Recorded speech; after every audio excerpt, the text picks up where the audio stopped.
안녕하세요. 39세 여성입니다. 나이가 많다면 많고 적다면 적다고 생각하고 있는 제가 이 나이에 수많은 경험을 하게 됐는데요. 이 나이에 이런 일을 굳이 겪어도 되는 건지 혼자 한탄을 할 때가 많아요.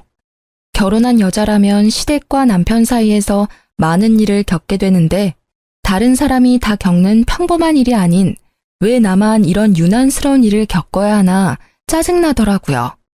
저와 남편 사이에 있었던 일로 이제 저 혼자만 끙끙 앓고 싶지 않아 이렇게 사연을 보냈습니다. 우리 남편과 시댁이 얼마나 유별난 사람인지 한번 들어보실래요? 저는 친정엄마와 단둘이 살다가 1살 많은 남편과 결혼했어요. 친정아버지는 10년 전 교통사고로 돌아가셨고요. 친정아버지가 살아계셨을 때도 원래 형편이 좋지 못했어요. 그래서 전 고등학교 다닐 때부터 평일 주말 가리지 않고 매일 알바를 해왔는데요. 근데 친정아버지가 돌아가신 이후부터 엄마와 단둘이 살게 됐고 전 더욱 독하게 마음먹으며 일하게 됐어요. 제가 어릴 때부터 엄마는 가정부로 일했어요. 제가 지금 남편과 결혼하고 나서도 늦은 나이까지 가정부로 일을 하셨고요. 아버지가 하늘나라로 갔기 때문에 남편과 결혼을 해야 할지 고민이 많이 됐어요. 아무래도 엄마 혼자 작은 집에 남아서 지낸다고 생각하니까 마음이 쓰이더라고요. 친정엄마는 자기 신경 쓰지 말고 시집 가고 싶으면 마음 편하게 가라고 했어요. 그래서 전 그렇게 무거운 마음을 내려놓고 남편과 결혼했는데요. 그렇게 저와 결혼한 남편은 20대 후반부터 가게를 운영한 자영업자예요. 남편은 오래전부터 본인 사업을 꾸리는 게 꿈이었던 사람이라서 남들이 대학 갈 때 본인은 바로 일하게 됐다고 해요. 열심히 여기저기 가게에서 알바를 하다가 남들은 몇 번 망한 뒤 성공한다고 하는 사업을 남편은 운이 좋게도 첫 가게가 바로 성공하여 가게 3개까지 늘릴 수 있었어요. 그런 남편의 가족은 시어머님, 시누이가 전부예요. 시아버님은 암으로 돌아간 지 몇 년 되셨어요. 그래서 남편이 시어머님과 아가씨를 책임지고 있었고요. 저와 결혼하기 전까지만 해도 남편의 가게 수입은 나쁜 편은 아니었다고 해요. 근데 자세한 내막을 살펴보니 꼭 그렇지만은 않았어요. 남편이 저와 결혼하기 전 가게 운영이 바짝 잘 되는 것 같아서 매장을 늘린 거였는데 저와 결혼할 무렵부터 가게의 사정이 좋지 않았다네요. 그래서 남편과 결혼 준비하면서 엄청 싸웠어요. 당신 나한테 결혼하자고 프로포즈할 때 돈 많이 모아놨다고 결혼 걱정하지 말라고 했었잖아. 그거 다 거짓말이었어? 요즘 가게 사정 안 좋다며. 가게 사정 안 좋은 거 어떻게 알았어? 엄마가 그래? 아니면 내 동생이? 누가 얘기했는지가 중요해? 어제 당신 보려고 가게 갔는데 없어서 매장 매니저한테 물어봤더니 당신 친구 만나러 잠깐 나갔다고 말하면서 요즘 가게 사정 안 좋은데 사장인 당신은 매장 도울 생각 전혀 안 한다더라. 가게 지금 적자라며. 대출금도 매달 나가는데 당신은 오히려 대출금 내야 할 돈으로 매일 탱자탱자 놀고 있다며. 난 당신이 매장 운영 잘 되는 편이고 그래서 매장 3개까지 늘렸다고 하길래 수입이 안정적인 줄 알았더니만 그거 다 허풍이었네. 매니저 말로는 이 상태 계속 유지되면 조만간 폐업도 생각해야 한다고 하던데 맞아? 이 자식은 할 말 못할 말 구분 못하고 걔 말이 맞아. 요즘 가게 사정 안 좋고 당신한테 미리 말 못해서 미안하고 아직 가게 대출금도 아직 다 못 갚았어. 원래 매장 운영 잘 되던 편이라서 내가 굳이 신경 안 써도 됐었어. 다만 최근 몇 달 동안만 가게 매출이 좀 안 좋았던 것뿐이야. 그동안 장사가 잘 된 편인데 대출금 다 못 갚은 게 말이 안 되잖아. 당신 대출금도 다 못 갚은 수준이면 돈도 많이 못 모았겠네? 그래놓고 왜 나한테 결혼하자고 한 거야? 당연히 너 좋아하니까 결혼하자고 한 거지. 자기야, 우리가 고작 몇 달 짧게 만난 사이도 아니고 이런 일로 헤어지거나 하지 말자. 내가 가게 대출금만 있을 뿐이지 사채 빚이 있거나 한 게 아니잖아. 그러니까 이런 일로 서로 마음 상해하지 말자. 이때 남편한테 숨기지 말고 모든 걸 다 오픈하라고 말했습니다. 남편은 이제까지 돈을 많이 벌고 모아둔 것처럼 프로포즈를 했던 사람인데 알고 보니 그게 다 허풍이었어요. 남편이 저와 결혼하자고 말했을 때 전 감추지 않고 솔직하게 말했었어요. 모아둔 돈이 3천만 원 밖에 없다고 했는데 본인은 많으니까 걱정하지 말라고 하더라고요. 그래놓고 저와 남편이 모아둔 돈 모두 합치니 1억조차 넘지 않았어요. 이 돈으로는 집 구하는 것부터 결혼식까지 준비하는 게 어려웠어요. 그래도 남편이 앞으로 잘하겠다고 떵떵거리길래 그 말을 믿고 대출 등 여러 도움을 받아 결혼하기로 남편과 합의 보게 됐습니다. 근데 시어머님은 그런 제가 마음에 들지 않았나 봐요. 결혼 허락을 구하러 갔을 때부터 우리 결혼은 물론 저의 사정을 듣고 똥 씹은 표정으로 항상 절 바라보셨어요. 부모님은 무슨 일 하시니? 엄마는 가정부로 일하시고 아버지는 오래전에 교통사고로 돌아가셨어요. 그래서 가족은 엄마와 저 둘뿐입니다. 돌아가시기 전에 아버지가 어머니나 너 앞으로 남기고 간 유산 같은 건 전혀 없고 사망보험금이라든지. 네? 없는데요. 그런 건 왜 물으세요? 너희 둘이 결혼한다고 이렇게 내 앞에 떡하니 앉아있는데 너희들 결혼할 때 쓸 비용부터 너 친정집 사정까지 모두 내가 알고 있는 게 맞다. 그럼 어머님이 너희 결혼할 때 도와줄 돈도 하나도 없겠네? 그러면서 그 푼돈으로 결혼하겠다고 하는 거야? 무슨 생각으로? 요즘 결혼이 애들 장난도 아니고 전셋집만 구해도 1억이 훌쩍 넘어가는데 그 1억도 안 되는 돈으로 어떻게 집을 구하고 결혼식을 올리겠다고 하는 거야? 난 너 생각을 모르겠다. 너한테 결혼하자고 말한 내 아들도 아들이지만 그걸 또 받아준 너가 참 이해가 안 간다. 누가 처음부터 모두 다 갖춰서 하겠어요. 다들 처음엔 부족하게 시작하지만 살면서 하나하나 채워가는 거라고 하잖아요. 말은 그렇게 해도 결혼하고 나면 꼭 그렇지도 않다. 다들 왜 부잣집 애인 만나서 결혼하려고 애를 쓰겠니? 처음부터 제대로 자리 잡고 시작해야 나중에도 잘 되는 법이다. 난 내 아들이 착하고 성실한 예비 며느리 데리고 온다고 하길래 기대했더니만 모아둔 돈이 고작 3천밖에 없다고 했지? 고작 3천밖에 안 모아놨으니 당연히 그런 소리가 자연스럽게 나오지. 우리 아들 어디에 내놔도 하나 빠지는 구석 없는 놈이다. 지금까지 선생님, 공무원 등 직업 좋고 돈도 많은 집안에서 선보자고 난리였는데 그때 선짜리 나가게 할 걸 엄청 후회하는 중이야. 아, 그래요? 제가 그렇게 마음에 안 드세요? 에휴, 지금 와서 그런 소리 해봤자 무슨 소용이니? 내가 그런 마음을 갖고 있었다는 거야. 돈 많은 처갓집에 장가가서 호강 누리면서 살길 바랬는데 그게 안 되니까 아쉬워서 그렇지 뭐.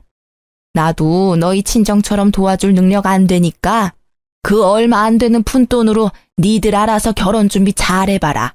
얼마나 잘할지 모르겠지만. 결혼 전부터 면전에 대고 제가 마음에 들지 않는다는 표현을 아끼지 않고 팍팍 하시더라고요.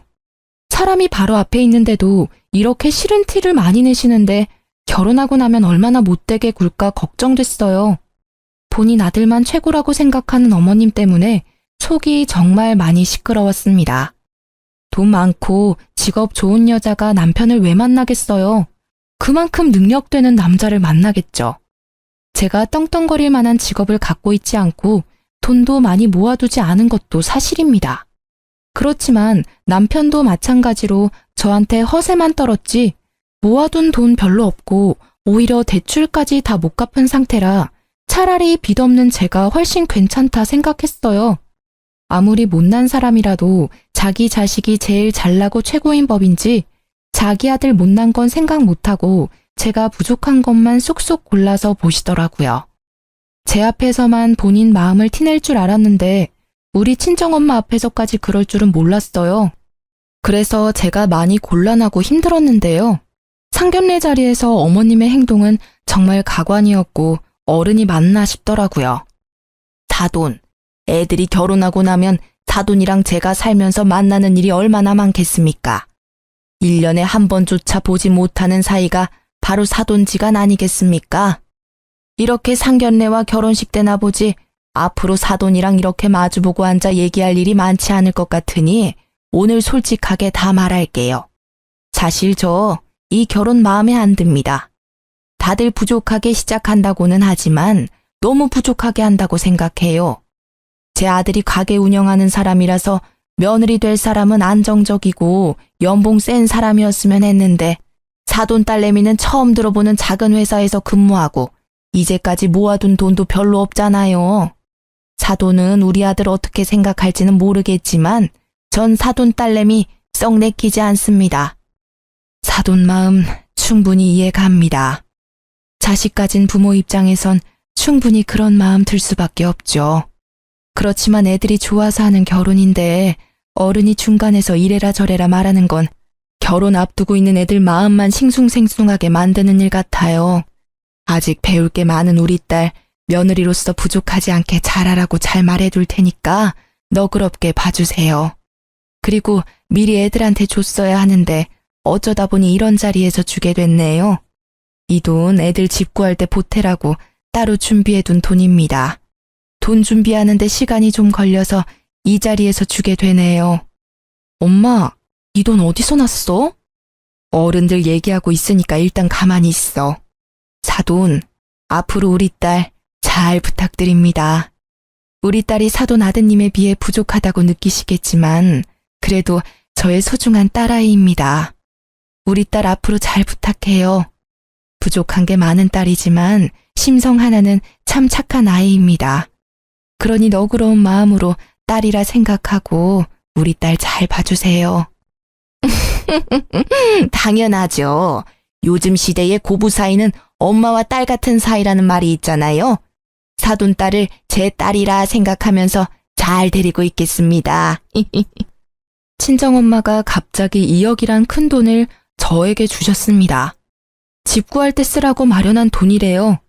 사전에 말도 없이 2억이란 큰 돈을 딱 준비한 친정엄마를 보고 놀랬습니다. 이렇게 큰 돈을 마련할 수 있는 형편이 아니라는 건 누구보다 제가 잘 알기에 2억이란 큰 돈을 꺼낸 엄마 보고 놀랬어요. 엄마는 2억을 우리 부부에게 주는 순간 시어머님의 표정이 180도 달라졌어요. 돈 꺼내기 전까지만 해도 우리 친정엄마와 나를 위아래로 훑으며 보던 사람이 돈이 앞에 있으니 갑자기 온화한 표정을 짓더라고요. 돈 앞에 장사 없다더니 어머님을 보니 그 말이 딱 떠오르던데요. 이렇게 가식적인 사람 실제로 보니까 소름 돋는다는 말밖에 나오지 않아요. 그렇게 친정엄마 덕분에 서울에 있는 빌라 하나를 구할 수 있었지만 남은 결혼식부터 신혼여행까지 여유롭게 준비하지 못했어요. 그래서 결혼식과 스드메는 최대한 가성비 좋게 준비했고 신혼여행도 해외가 아닌 제주도로 선택했어요.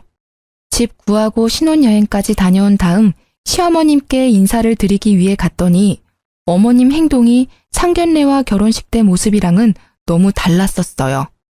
애초에 시어머님은 반반 결혼을 한 것 자체만으로 마음에 들지 않았지만 저희 친정엄마가 2억을 우리에게 준 건 매우 좋으셨나 봐요. 앞에서는 고맙다고 말씀하셨지만 막상 그 2억 돈으로 집 구할 때 공동 명의로 하지 않고 내 명의로 하니 그게 고가우셨나 봐요.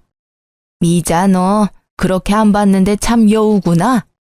너 친정엄마가 주신 2억으로 집 구할 때 너 명의로 구입했다며. 두 사람 앞으로 평생 같이 살기 위해 결혼했으면 집도 공동 명의로 했어야지. 왜 내 아들 이름만 쏙 빼서 계약했니? 저희 친정엄마가 주신 돈이니까 당연히 그렇게 하는 게 맞다고 생각했어요. 그리고 어머님 말씀대로 이제 이 사람이랑 평생 같이 살 건데 집 명의가 누구 이름으로 되어 있든 그게 무슨 상관이에요. 엄마, 미자 말이 맞아. 집 명의 그게 뭐가 중요해. 이제 앞으로 계속 같이 살 건데. 그리고 그 집 구할 수 있던 것도 장모님이 2억 보태줘서 구할 수 있던 거잖아. 서울에서 그런 집 어떻게 구할 수 있겠어? 그러니까 엄마, 너무 명의에 집착하지 마. 이 멍청아. 너가 이렇게 나오니까 문제야. 너희 둘이 평생 함께 한다고 해도 사람 이름 모르는 거야. 만약 둘이 싸우고 쫓겨나면 그땐 어쩔 건데? 지금이라도 공동 명의로 바꿔. 아무리 부부라고 해도 그런 건 확실히 해야 하는 거야. 지금이라도 공동 명의로 바꾸라는 말도 안 되는 말을 시전하는 시어머님 때문에 고구마 100개를 연속으로 먹은 듯한 답답함을 느꼈습니다. 다행히 남편이 중간에서 그런 소리 계속할 거면 지금 집에 갈 거라며 저를 데리고 급히 나가준 덕분에 그 당시 안심할 수 있었고 남편을 믿을 수 있었어요. 결혼 전에는 믿음직스럽지 못했던 남편이 집 명의일로 저한테 믿음을 줬는데 그런 남편한테 배신감을 느낀 적이 있는데요. 결혼하고 나서도 여전히 가게 매출이 아슬아슬했어요. 그래도 우리가 생활하는 데 있어서 빠듯한 수준까지는 아니었는데요. 그러던 어느 순간부터 남편이 가지고 오는 매달 생활비가 점점 부족해지기 시작했어요. 남편 통장을 정리하면서 알게 된 사실이 매달 시누이와 시어머님한테 용돈을 보내고 있었더라고요. 그것도 10만 원 수준이 아닌 100만 원씩을 보냈었어요. 그걸 보는데 어찌나 황당하던지 남편이 매달 돈을 줘야 하는 날만 되면 대출금 갚아야 한다고 돈 없다 말했어요. 그렇게 내가 번 월급 200만 원으로 빠듯하게 생활을 해야만 했어요. 먹고 싶은 거 못 먹고 하고 싶은 거 하지 못하며 힘들게 살고 있는데 시어머님한테 매달 용돈 주고 있는 게 엄청 서운하더라고요. 제일 서운했던 건 우리 친정엄마한테 용돈 한 번 준 적이 없다는 거였어요. 우리 친정엄마는 우리 집 구할 때 보태라고 2억 준 것도 모자라서 남편 생일마다 상다리 부러질 정도로 맛있는 밥 만들어 먹이는데 그런 남편은 우리 엄마한테 받을 줄만 알지 자주 얼굴을 비추지도 않았어요. 내가 같이 가자고 해야 가지 먼저 가자는 말 꺼낸 적도 없었고요. 그래서 이 일로 크게 싸우게 됐습니다. 당신 어머님이랑 아가씨한테 매달 100만 원씩 용돈 보내고 있었더라? 어? 그거 어떻게 알았어? 매장 직원이 당신한테 일렀어? 매장 직원도 알고 있어? 매장 직원도 아는 사실을 이제까지 나한테 숨겼던 거였어? 당신은 날 와이프로 생각은 해? 매장 직원도 아는 사실을 왜 나만 모르고 있어야 하냐는 거야. 상의도 없이 왜 어머님한테 매달 돈 보내? 그것도 10만 원, 20만 원도 아니고 100만 원씩이나. 자기도 알잖아. 우리 엄마 맨날 힘들게 사는 거. 아빠 돌아가시고 나서 맨날 돈 없다, 힘들다 입에 달고 사는데 아들로서 그런 엄마를 모른 척 할 수 있겠어? 당신이랑 결혼하기 전까지 나랑 엄마랑 같이 살다 보니까 돈 걱정이 없었는데 이제 나랑 떨어져 지내니까 생활하는 게 좀 힘든가 봐. 그래서 당분간만 도와주기로 한 거야. 우리 엄마 연세도 있는데 일하기도 힘들고. 우리 엄마도 남편 없어. 혼자야. 우리 엄마는 어머님보다 먼저 남편 잃은 과부라고. 그래도 엄마는 지금까지도 일 열심히 해. 그래서 지금까지 나한테 손 벌린 적도 없어. 어머님은 우리 엄마랑 나이 차이가 얼마나 난다고 연세가 많아서 일을 못한다고 해? 어머님 아직 60대야. 내 친구 시어머님들은 정년퇴직 진작에 했는데도 집에만 있으면 몸이 간지럽다고 심심할 때마다 알바한다더라. 왜 남의 엄마랑 우리 엄마랑 비교해? 그리고 장모님은 원래 꾸준히 일해왔던 분이고 우리 엄마는 아빠가 돌아가시기 전부터 전업주부로 지내셨던 분이야.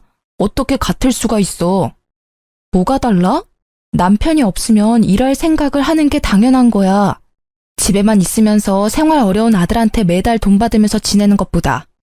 어머님 힘든 건 안쓰럽고 내가 하루하루 힘들게 사는 건 안 불쌍해? 자꾸 꼬투리 잡지 마.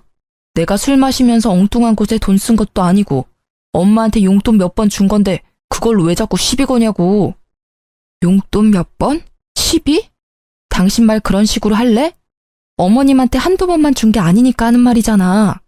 당신 앞으로 어머님한테 매달 돈 보내기만 해봐. 알아서 해. 이번 달은 이미 어머님한테 돈 보냈으니까 어쩔 수 없고 다음 달부터 그 돈 나한테 줘. 지금 생활 자체가 빠듯해서 적금도 못 들고 있는데 차라리 그 돈으로 적금을 들어야 되겠어. 남편이랑 돈 문제로 자주 싸웠어요. 하지만 달라진 건 없었어요. 한두 달은 어머님께 용돈을 주지 않는 것 같았지만 뒤에서 몰래 주는 걸 몇 번 들킨 적이 있었고 우리 엄마한테 직접 안부 전화를 하거나 찾아가는 일도 없었고요. 아들 같은 사위가 되겠다고 했으면서 아들은 개뿔. 동네 이웃 아줌마 아들보다 우리 엄마를 더 안 챙겨요. 남편이 이렇게 돈 문제로 실망을 계속 주다 보니 남편한테 숨긴 사실 한 가지가 있는데요.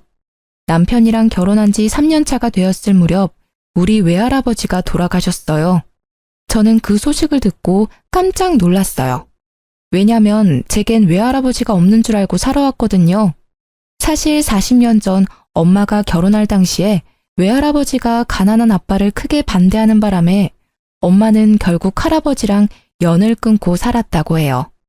아빠가 죽기 직전에 처음 연락을 드렸지만 그놈 장례식도 가기 싫다는 말에 엄마는 마음 깊이 상처를 받아 저에게 외할아버지란 존재도 알려주지 않았다네요. 그런데 그런 외할아버지가 상태가 위독하다는 연락을 받았고 엄마는 30년 만에 처음 병실에 누워있는 외할아버지를 만난 거였죠. 할아버지가 암 때문에 투병 생활을 하고 있었고 몇 년 동안 병원에 있었다고 해요. 엄마는 그런 할아버지 앞에서 펑펑 우셨어요. 일주일 뒤에 할아버지가 돌아가셨고요.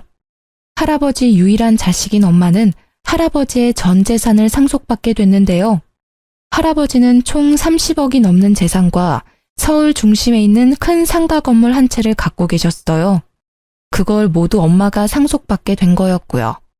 한순간에 많은 돈을 얻게 된 엄마는 그런 저에게 이 사실을 바로 알렸고 엄마와 마찬가지로 저도 굉장히 놀랬어요. 처음 본 외할아버지가 일주일 만에 돌아가신 건 안타까웠지만 매일 혼자 살면서 힘들게 가정부 일을 하고 있는 엄마가 안쓰러웠는데 이제 돈 때문에 허덕이지 않아도 되는구나. 이기적일 수 있지만 제겐 다행이라고 생각했어요. 이 사실을 남편에게 알려야 하나 고민이 많았지만 전 알리지 않기로 했어요. 제가 맨날 돈 문제로 고민하는 걸 아는 친정엄마도 굳이 알리지 말라고 했고요. 사실 엄마도 남편과 시어머님을 굉장히 괘씸하게 보고 있거든요. 시어머님은 우리 결혼할 때 도와준 거 하나도 없으면서 정작 우리 엄마한테 이것저것 바라는 눈치였고 게다가 남편보다 내가 아래인 것 마냥 대하는 어머님의 태도가 마음에 들지 않았다고 했어요. 그리고 남편도 날 평생 책임질 것처럼 데려가 놓고 정작 시어머니만 챙길 뿐 고생은 제가 다 하고 있으니 속상하다고 매번 말씀하세요. 그런데 어느 날 오랜만에 본 엄마의 낯빛이 유독 어둡고 요즘 몸에 기력이 없다고 하셔서 대학병원에 데려가 종합검진을 받게 해드렸는데요. 의사 말로는 신장 기능이 너무 떨어져 있어서 당장 혈액투석을 준비하자고 말씀하셨어요. 엄마가 외가 쪽 대대로 신장이 좋지 않다는 건 알고 있었는데 이렇게 빨리 안 좋아질 줄은 전혀 몰랐다며 저도 그렇고 엄마도 너무 속상해 하셨어요. 친정엄마가 아프다고 하는데도 남편은 여전히 친정엄마 보러 갈 생각을 안 하더라고요. 그런 남편을 볼 때마다 얼마나 정이 떨어지던지. 친정엄마가 아프다는 소식을 들은 저는 일을 그만두고 간병인 대신 보필하게 됐어요. 남한테 엄마를 맡기는 건 너무 불안하더라고요. 그리고 제 마음도 좋지 않고요. 그래서 제가 매일매일 엄마 옆에 있기로 했는데 남편은 그게 마음에 들지 않는 모양이에요. 매달 돈을 벌어오던 내가 엄마 옆에서 간병을 한다고 하니까 그게 싫었던 것 같아요. 그래도 남편은 반대하진 않았어요. 놀려고 일을 그만둔 게 아니고 친정엄마가 아파서 그만둔 거라 이 상황에서 나한테 따지고 들면 본인이 나쁜 사람이 된다는 걸 알기 때문이에요. 그리고 지난번에 본인이 엄마한테 매달 용돈 드린 걸 들킨 전적이 있기 때문에 저한테 일 그만두는 걸로 트집을 잡지 않더라고요. 엄마가 아픈 이후로 할아버지가 주신 건물 관리를 못하고 있어요. 병원에 있는 시간이 많고 그럴 기력도 없기 때문에 평일은 엄마 간병, 매주 주말마다 건물과 집을 관리해 주기로 했는데요. 근데 남편이 그런 제가 의심스러웠나 봐요. 평일 위주로만 친정엄마 간병하기로 했는데 주말에 쉬지 않고 교회를 다니니까요. 그래서 남편은 주말 하루 가게로 가지 않고 절 미행했나 봐요. 제가 매주 친정엄마 건물로 출근 도장을 찍으니 남편이 1층에 카페를 운영하고 있는 임차인에게 저에 대해서 물어봤다고 하는데요. 이자 씨, 잠깐만 얘기 좀 할래요? 안녕하세요. 지금 가게 한창 바쁠 시간 아니에요? 이자 씨한테 꼭 말해줄 게 있어서요. 그래서 직원한테 잠깐 양해 구하고 나왔어요. 다름이 아니라 며칠 전에 어떤 남자가 미자 씨에 대해 물어보고 가더라고요. 그래서 제가 이 건물주 딸이라고 말해주긴 했는데 좀 이상해서요. 네? 어떤 남자가요? 어떻게 생긴 남잔데요? 날 찾을 남자는 없을 텐데. 2층에 곧 가게 하나 빠진다고는 들었는데 거기 알아보고 있는 분인가? 상가 임대 자리 알아보는 것 같진 않았어요. 그 남자가 미자 씨 콕 집어서 물어보는 것도 수상하고, 미자 씨가 매주 주말마다 건물 관리하러 올 때마다 그 남자가 저 멀리서 지켜보는 것 같더라고요. 키는 180은 넘는 것 같고 덩치도 좀 있었어요. 피부는 까무잡잡한 편이에요. 만약 그 남자 또다시 찾아오거나 저 찾으면 그때 바로 저한테 전화해 주세요. 제가 걱정이 됐던 임차인은 어떤 남자가 저에 대해 물어봤으니까 조심하라고 말해주더라고요. 건물 CCTV를 확인해 보니까 남편이 약 3주 동안 건물 앞에 어슬렁거린 게 딱 찍혔더라고요. 어슬렁거린 이후에도 남편은 저한테 직접적으로 건물에 대해 물어보진 않았거든요. 임차인을 통해 건물주가 친정엄마라는 걸 알게 된 이후부터 남편의 태도가 180도 달라졌어요. 평소에 친정엄마한테 전화 한 통 안 하던 남편이 하루에 한 통씩 꼬박꼬박 전화하고 매주 가게 휴무일 때마다 친정엄마 만나러 가더라고요. 장모님, 저 왔어요. 오늘 몸은 어떠세요? 지난주보다 살이 더 빠진 것 같아요. 아이고, 우리 윤서방 왔어? 점심은 먹고 온 거야? 그럼요. 장모님도 점심 챙겨 드셨어요? 약은요? 이럴 때일수록 밥 꼬박꼬박 잘 챙겨 드셔야 해요. 예전처럼 하루에 한 끼만 드시지 마시고요. 지난번에 보니까 병원밥 절반도 안 먹던데요. 그러지 말고 꼭 다 드세요. 우리 윤서방이 내 걱정해주니까 좋네. 결혼하고 나서 한동안 얼굴 잘 비추지도 않더니만 처음엔 아픈 게 싫었는데 윤서방 보면 아픈 게 가끔은 좋네. 죄송해요. 이제부터 잘할게요. 당신 가게 일 안 바빠? 이렇게 자리 오래 비워도 돼? 가게보다 장모님이 먼저지. 가게는 나 없이도 알아서 돌아가. 당신 볼 일 있으면 보고 와. 내가 장모님이랑 있을게. 갑자기 왜 그래? 왜 안 하던 짓을 하냐고. 당신 원래 우리 엄마 이렇게 알뜰살뜰 잘 안 챙겼잖아. 엄마 아프다는 소식 들었을 때도 바로 엄마 만나러 가지도 않던 양반이 왜 이제 와서 잘하는 척 하냐고. 미자야, 윤서방한테 왜 그래? 이제야 사위 노릇 한다는데 너무 뭐라 하지 말고. 엄마는 가만히 있어봐. 이상하잖아. 갑자기 안 하던 짓을 하니까. 지금이라도 잘하고 싶어서 그렇지. 그동안 엄마랑 여동생만 챙기기 바빴지 정작 장모님 챙겨드린 적은 없더라고. 장모님이 아프다는 소식을 들었을 때도 실감이 안 났고, 나 지금부터라도 잘할게.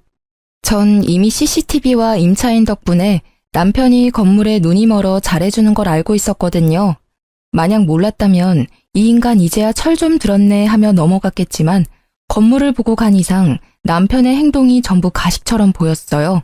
화가 불쑥불쑥 올라왔지만 일단 꾹 참았어요. 그렇게 한동안 모른 척하고 있었는데 남편이 갑자기 건물에 대해 물어보더라고요. 너무 궁금했는지 이제 더 이상 숨기지 않던데요. 여보, 물어볼 게 있는데 장모님 건물 하나 있어? 지난번에 장모님이 어떤 사람이랑 통화하는 거 엿들었는데 건물 어쩌고 저쩌고 하는 것 같길래 일부러 엿들은 건 아니고. 아, 건물? 있지. 외할아버지가 돌아가시면서 엄마한테 물려준 건물이야. 나도 알게 된 지 얼마 안 됐어. 미리 말 못해서 미안. 에이, 미안하긴. 어머님 건물인데 일일이 나한테 설명 안 해줄 수도 있지 뭘. 근데 그 건물 장모님 돌아가시면 그대로 당신한테 상속되는 건가? 요즘 상속은 어떻게 진행되는 거야? 난 아빠가 남긴 유산이 없다 보니까 상속 문제는 잘 몰라서. 그게 왜 궁금해? 엄마 지금 죽는 것도 아닌데. 당신 좀 웃긴다. 그걸 왜 당신이 궁금해해? 상속 문제는 한참 뒤의 일이니까 말도 꺼내지 마. 우리 엄마 죽을 날짜 받아놓은 사람 같잖아. 아, 미안해. 내가 생각이 짧았다. 그냥 난 궁금한 마음에 물어본 거야. 나쁜 의도는 없었어. 그래도 그런 건 미리 알고 있는 게 좋잖아. 요즘 100세 시대라고 해도 질병으로 죽는 사람이 예전보다 더 많아졌다고 하길래. 외할아버지도 신장 안 좋아서 돌아가셨다고 하니까. 그건 내가 알아서 할 문제니까 당신이 나서지 마. 엄마 아픈 것 때문에 속상해 죽겠는데 왜 죽는 얘기를 꺼내고 그래? 당신 우리 엄마 건강보다 건물이 중요한 거야? 아니야. 나도 장모님 충분히 걱정돼. 이제 건물 얘기 그만 꺼낼게. 내가 괜히 속물된 것 같고 그렇네. 남편은 뻔뻔하게 우연히 건물에 대해 알게 됐다고 거짓말을 하더라고요. 그래서 저도 일부러 말을 아꼈어요. 근데 남편은 우리 엄마 건강보다 건물이 중요한지 건물 상속 문제에 대해서 묻기 시작하더라고요. 마치 엄마가 죽은 날짜 받아놓은 사람처럼 말이에요. 울컥한 저는 남편한테 언성을 높였는데 남편은 바로 미안하다고 사과를 하더군요. 옛날 같으면 내가 이렇게 화를 낼 때 남편도 같이 맞대응하는 편이었어요. 근데 지금은 절대 그렇지 않아요. 내가 화내면 바로 수긍하고 미안하다고 바로 사과를 하더라고요. 최대한 제 신경을 건들지 않으려고 참는 것 같았어요.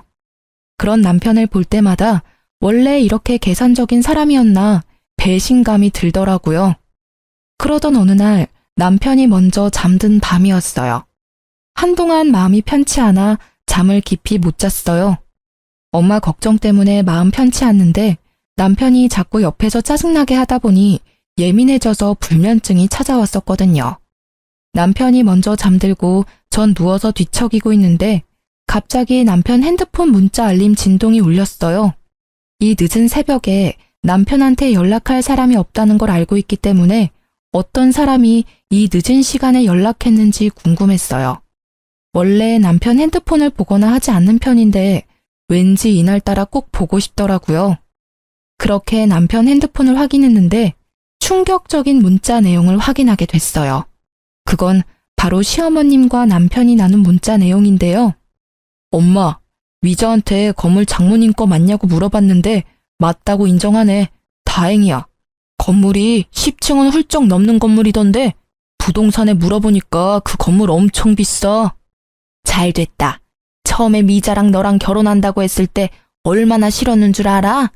없는 집안에 태어난 계집애랑 결혼한다고 해서 걱정이 많았는데 너랑 미자 결혼 안 시켰으면 큰일 날 뻔했다. 장모님 언제 돌아가실까?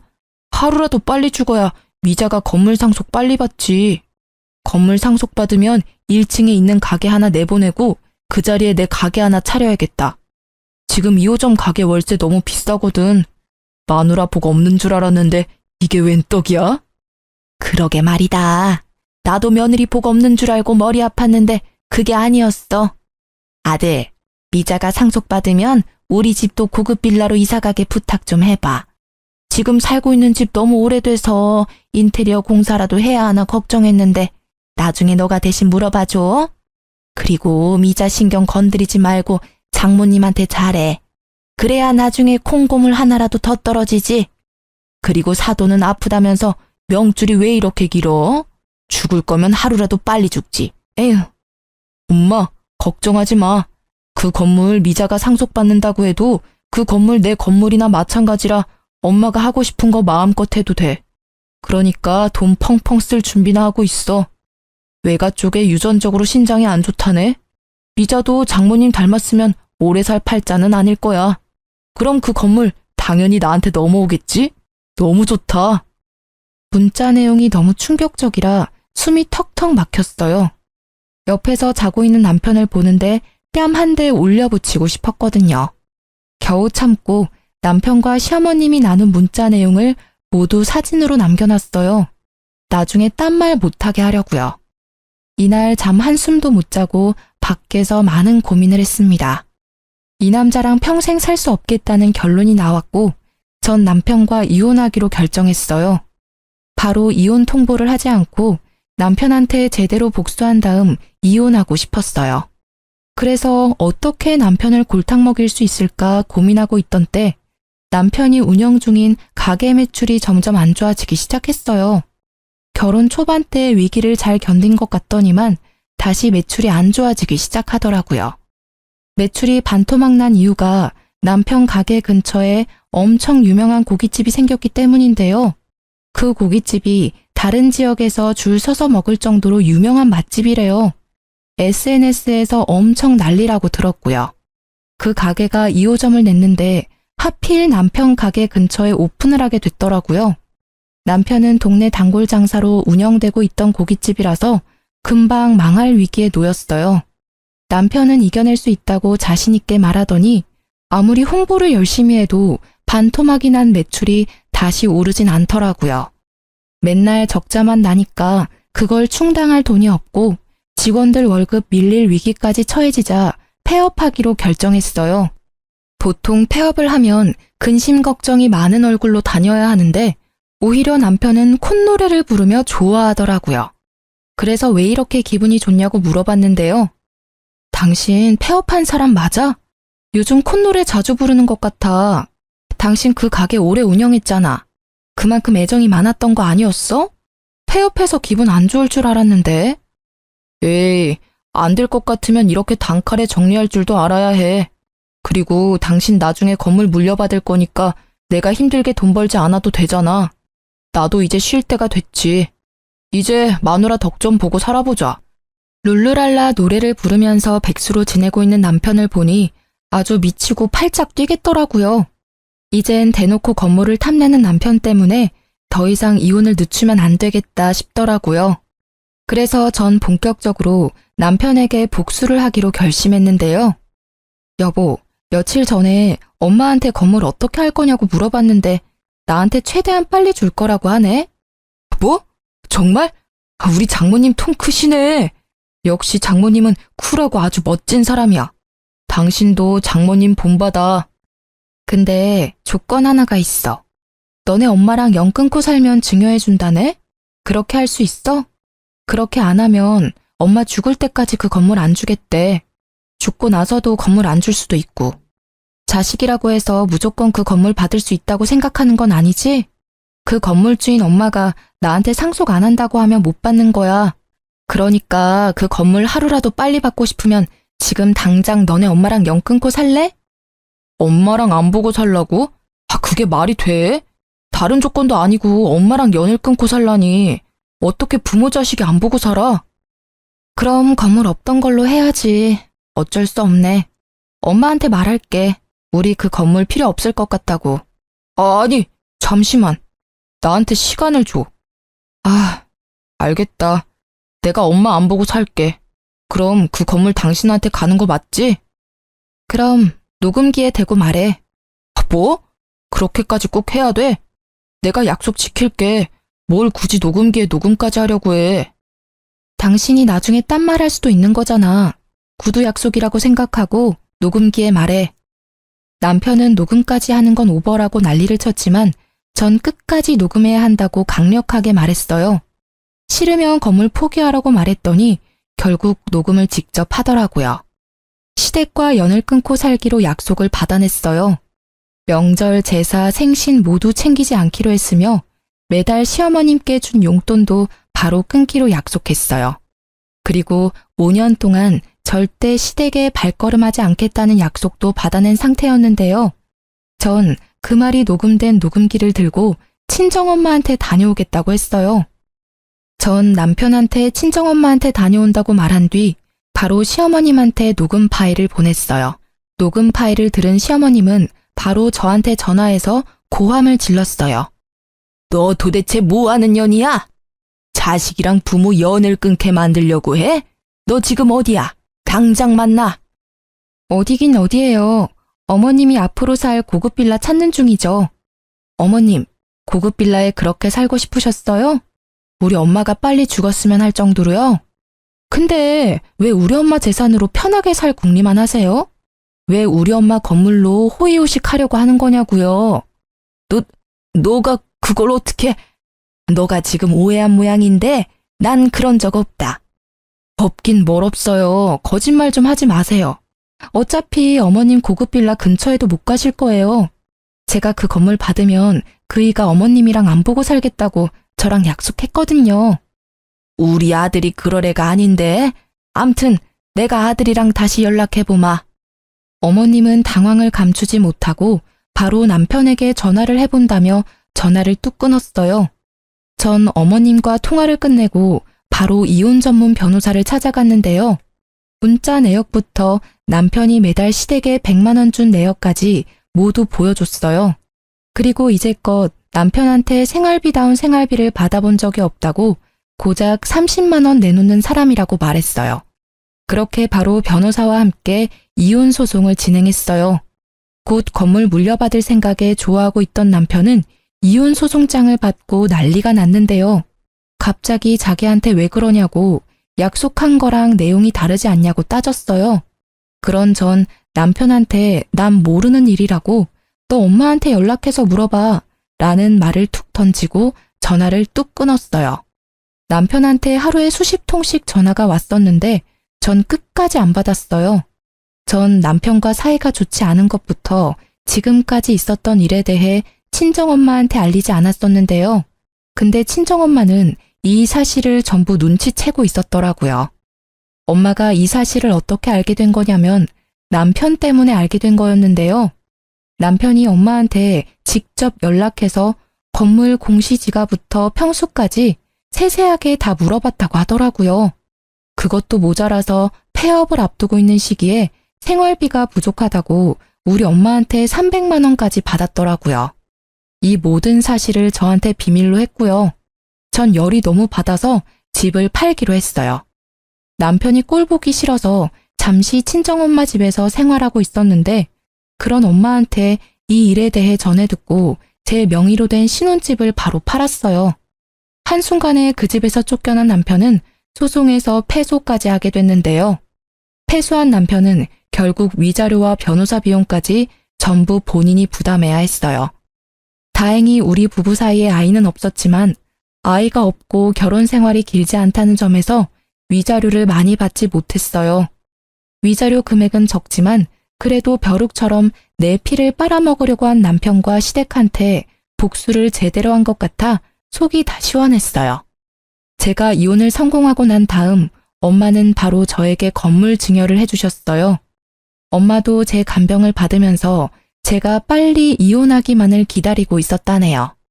건물 소유자가 바로 바뀌면서 전 건물 청소해줄 아줌마를 2명 구하기 위해 구직 사이트에 공고를 올렸어요. 공고를 올리고 바로 1시간 뒤에 여러 이력서와 연락이 왔었는데요. 그렇게 면접 볼 사람 2명을 뽑았고 그 다음날 면접을 보기 위해 만났는데 그 2명의 면접자가 바로 시어머님과 아가씨였어요. 어머님은 절 보자마자 욕설을 날리며 제 머리채를 잡으려고 하는 거 제가 건물 CCTV를 가리켰어요. 아줌마, 여전히 그 못된 성질머리 못 고치셨네요.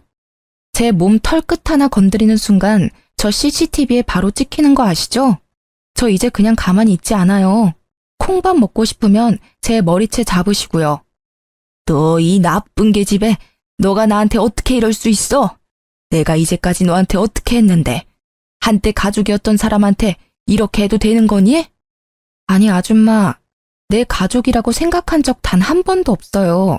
그리고 아줌마가 저한테 며느리로서 잘해주신 적 단 한 번도 없잖아요. 누가 보면 천사표 시어머니였는 줄?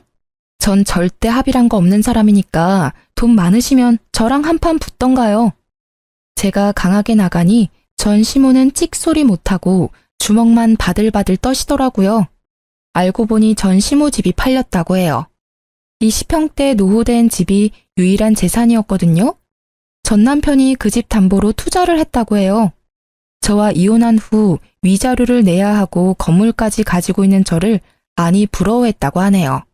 그래서 본인도 건물주가 돼보겠다고 엄마한테 엄청 어필했다고 합니다. 전 남편 말에 넘어간 어머님은 집 담보로 대출을 한 모양이에요. 투자하여 큰 돈을 번 다음 좋은 건물 하나 매입하려고 했었는데 알고 보니 투자자가 유명한 사기꾼이었어요. 그래서 그 낡은 집을 한순간에 경매로 날렸다고 해요. 남편은 당장 돈을 벌기 위해서 일용직으로 일을 했다는데요. 시멘트를 나르는 일이었는데 무리해서 들다가 허리를 삐끗하는 바람에 결국 병원 신세를 졌다고 하네요. 당연히 돈도 못 벌고 있는 상황이고요.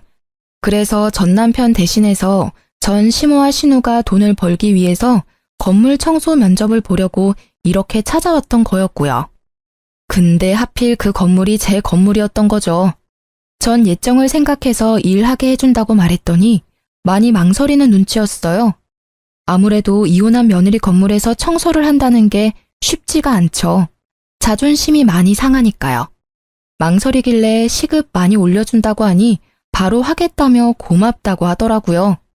다음 날부터 두 사람은 청소 일을 하게 됐어요. 나름 고층이라서 청소할 구석이 많았어요. 유리창부터 복도, 계단 등 구석구석 닦으라고 말했더니 손때 하나 없이 전부 닦더라고요. 내 건물이라고 대충 할 생각이면 그만두라고 제가 단호하게 말했거든요. 그렇게 3일 동안 꼼꼼하게 청소를 시켰더니 몸살이 났는지 청소일 못하겠다고 배째라 시전하더라고요. 그래서 전 바로 그 자리에서 해고했습니다. 하루 푹 쉬고 다음날 전 시모가 절 따로 찾아왔는데요. 미자야, 내가 미안하다. 내가 한동안 안 하던 일을 하려고 하니까 너무 힘들어서 그랬어. 한 번만 봐줘. 내가 그럼 더 열심히 일할게. 아줌마, 혹시 보험 들어놓은 거 있어요? 보험? 그건 왜 묻니? 생명보험 기본적인 건 있다만. 잘 됐네요. 남편한테 저희 엄마 빨리 죽었으면 좋겠다고 했죠? 아줌마야말로 지금 죽으면 보험금 받은 자식들이 얼마나 편하게 살겠어요. 애매하게 골병 들면 병원비만 나가지. 정작 자식들한테 떨어지는 게 없잖아요. 일찍 죽으면 고생하는 자식을 얼마나 편하겠냐고요. 그러니까 지금이라도 자식한테 밉보이지 않고 잘하셔야죠. 나중에 어떤 일이 있을 줄 알고? 뭐? 그게 무슨? 내가 그쪽 아들 계산적인 거 알고 깜짝 놀랐었거든요. 돈에 눈이 멀어 부모랑 연도 끊는 자식이 보험금 때문에 무슨 일이라도 못 저지를까? 암튼 아줌마는 평생 자식들 눈치 보며 사셔야죠. 본인이 그따위로 키웠으니 불평불만은 하지 마시고. 제 말을 들은 순간 어머님은 눈을 동그랗게 크게 뜨고 도망가셨어요. 본인이 지은 죄를 알고 있는 거죠. 그 이후로 시댁과 남편을 본 적이 없어요. 어떻게 사는 줄도 모르고요. 이 이야기를 엄마한테 그대로 알려주니 속이 다 시원하다고 했어요. 그리고 지금은 엄마가 다니고 있는 대학병원 근처에 소형 아파트를 하나 구입했어요. 둘이서 살기에 딱 좋은 곳이에요. 예전보다 엄마 건강이 많이 회복된 편이지만 더 괜찮아지면 좋겠어요. 지금까지 제 이야기 어떠셨나요? 돈에 눈이 먼 인간들에게 나름 복수를 해보았는데 여러분들은 어떤 생각을 하셨나 모르겠네요. 다들 저와 엄마에게 응원의 한마디 부탁드립니다. 들어주셔서 감사합니다.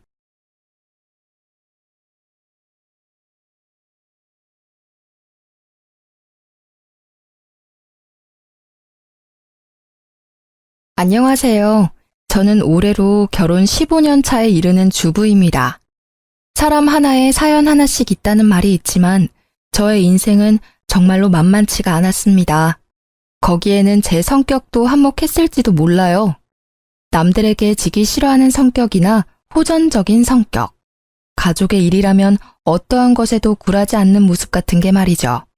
남편은 그런 저의 모습에 끌린 사람이었습니다. 사실 저는 처음에는 남편이 그리 마음에 들지 않았어요. 너무 연약해 보이고 우유부단한 모습이 저와 맞지 않는다 생각했거든요.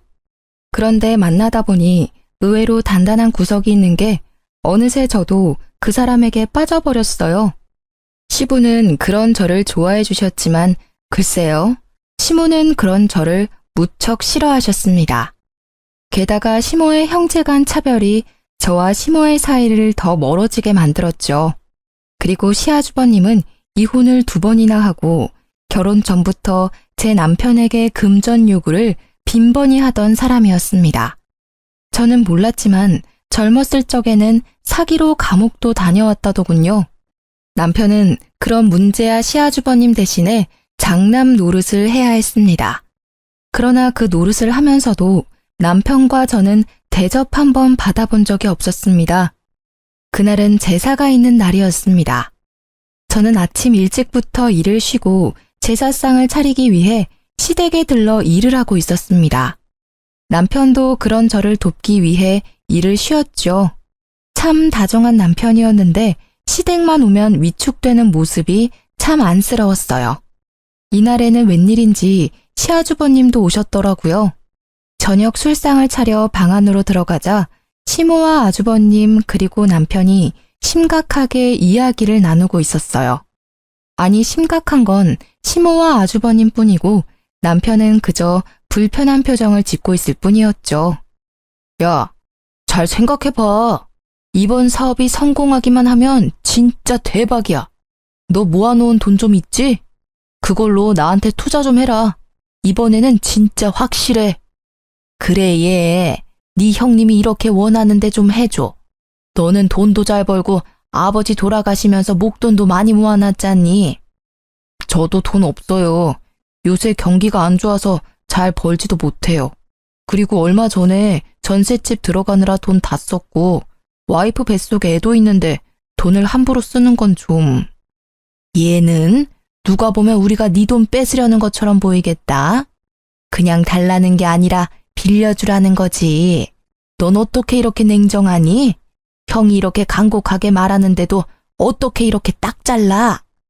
어머니, 정말 저도 돈이 없어요. 그리고 어머니는 모르시나 본데 형이 저번에 제 돈 빌려갔어요. 그것도 아직 안 갚았잖아, 형. 이번에는 진짜로 안 돼. 아, 누가 안 갚는데? 갚아줄 거야. 이번 투자만 제대로 성공하면 2배, 아니 3배로 돌려준다니까. 그 전에 빌린 것까지 싹 다 갚아줄 수 있다니까. 형, 제발 그만 좀 해. 나 진짜 힘들어. 이게 도대체 몇 번째야? 또 시작인가 싶어 슬슬 남편을 도우려는 때에 시모의 뜬금없는 말이 튀어나왔습니다. 잠깐만, 이렇게 하는 건 어떠니? 너희 전셋집 빼고 우리 집으로 들어와라. 어차피 노부부 둘이 사는 집 너무 커.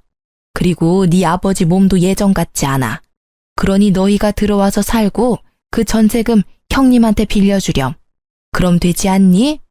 뭐하러 돈 들여가면서 전셋집에 살아. 여기서 살면 되지. 그건... 남편은 두 사람의 현란한 말솜씨에 노란하고 있었습니다.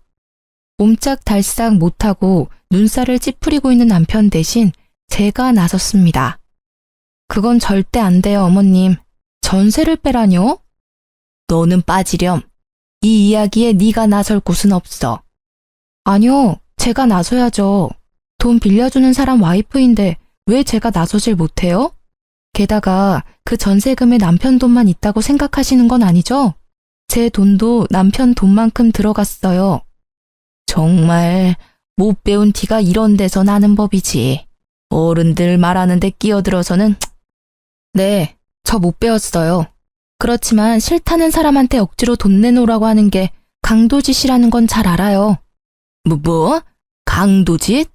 너 지금 내가 강도짓을 했다는 말이니? 네, 그게 강도가 아니면 뭐예요? 칼만 안 들었다 뿐이지 지금 두 분 모양새가 강도던데요. 두 분이서 돈을 원하시면 어머니 앞으로 된 번듯한 이 집을 담보로 대출을 받으시면 되잖아요. 왜 우리 남편한테 전셋집을 빼라 말라 하시는 거예요? 싫다는 사람한테. 말을 해도 정말. 예, 강도라니. 나는 네 남편의 엄마야. 이런 소리는 충분히 할 수 있어. 그리고 네 아주버님도 마찬가지로 혈연이니 당연히 요구할 수 있지. 세상 천지에 누가 이렇게 당당하게 돈을 빌려요? 돈을 빌리고 싶으면 머리를 숙여야 하는 거 아닌가요? 둘이서 거머리 마냥 붙어서는 아주 사람 하나 피를 뽑으려고 작정을 한 것처럼 보이는데요. 거머리? 아이고, 이런 여자를 며느리라고 들리다니 무식한 데다 어른 보기를 쉽게 생각하지를 않나. 어머님, 이런 며느리가 제사상 차례상 다 차리시는 거 아시죠? 제 남편은 누구와도 다르게 다정하고 마음씨가 착해서 저는 이혼할 이유가 없거든요. 솔직한 말로 2번이나 이혼하고 제사상도 차리지 않는 장남보다야 둘째 아들이 더 낫지 않나요? 너 말 다 했니? 어떻게 아주버님 되는 사람한테 그런 막말을 할 수가 있어? 어머님, 그러면 앞으로 입이 늘어날 식구가 있는 사람한테 전세방 빼서 돈 빌려주라는 건 막말이 아니에요? 아니, 빌려줄 수 있어요. 이제까지 빌려간 돈 다 갚아주면요. 그런데 이제까지 빌려간 돈도 갚을 생각이 없잖아요. 그마저도 갚지 않는 사람한테 더 이상 누가 돈을 빌려줘요? 첫째가 일부러 그랬니? 사업하다 보면 실패할 때도 있고 마음대로 안 될 때도 있지. 아주 보자 하니까 시댁을 우습게 알고. 시모의 말에 저는 아주버님을 똑바로 보며 말했습니다. 그 정도쯤 되면 사업에 소질 없으신 거예요. 그러니까 그냥 빠져나오세요. 다른 사람 힘들게 하지 마시고요. 그리고 돈 빌려갈 생각하지 마시고 빌려간 거 갚을 생각이나 해주세요. 여보, 그만해. 뱃속에 아이도 있는데 흥분하지 말고. 흥분 안 하게 생겼어? 전세금을 빼서 아주버님 사업자금으로 주라는 게 있을 수 있는 일이야? 기가 차서 말이 안 나와. 몇 번을 당했는데 또 줄 것 같아? 남편은 제가 이럴 때마다 말리기 바빴습니다. 뭐 궁합이야 잘 맞긴 했어요. 제가 화내고 남편이 말린다. 이 룰대로만 하면 사고는 쳐도 일은 크게 벌어지지 않았으니까요. 그렇지만 저희끼리만 좋으면 뭐해요? 이놈의 집구석이 우리를 가만히 두질 않는데 말이죠. 예, 네 와이프는 싸움닭이야. 성격이 보통이 아니야. 너 붙잡혀 사는 건 아니니? 여자가 남편 하는 일에 간섭하면 망하는 거야. 시모는 남편에게 그리 말했지만 남편은 그 말도 그냥 넘겼습니다. 시모가 남편을 걱정해서 그런 말을 하는 게 아니라는 걸 잘 알기 때문이었습니다.